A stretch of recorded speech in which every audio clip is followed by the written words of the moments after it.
Sasa leo tumekuja hapa kwa ajili ya kuweka jiwe la msingi la ujenzi wa kiwanda hiki cha kutengeneza nguzo za zege.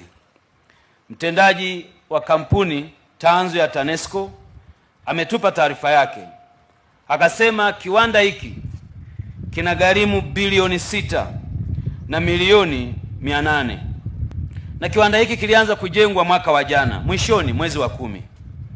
Imejulishwa miezi 9 inahitajika kwa ajili ya kukamilisha ujenzi.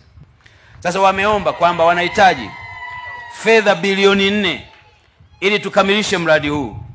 Nataka niwaelekeze TANESCO haraka iwezekanavyo fedha hizo wazitoe ili kiwanda hiki cha Tabora, na wananchi hao wamekuja kwa wema kutupokea kwa furaha, wanataka waone kiwanda sio maneno, kijengwe haraka, kikamilike haraka.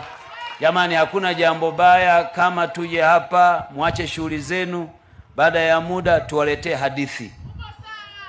Unajua bwana, baada ya kuwa umekuja mkaweka jiwe la msingi tulipata changamoto. Changamoto haziishi, ni visingizio.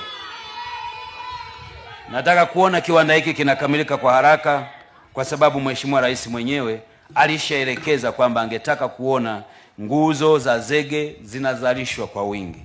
Sasa kazi ya kujenga viwanda vya namna hii tunaifanya kwenye mikoa mingine.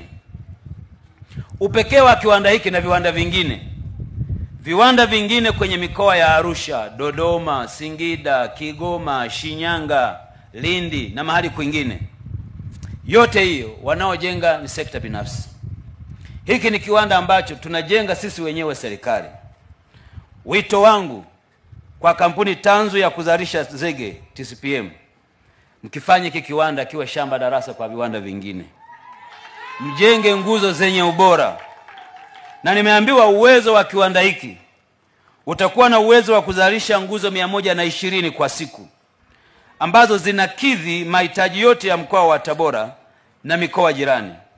Nataka niwahakikishie kuwa tutasimamia kwa nguvu zetu zote, sisi sekta ya nishati, lakini muhimu zaidi tunao wataalamu wazuri walio kwenye kampuni hiyo ya TCPM, lakini pamoja na kampuni mama ya TANESCO, ambao akili yao na nguvu zao zote watazielekeza hapa Tabora ili tukamilishe hili jambo.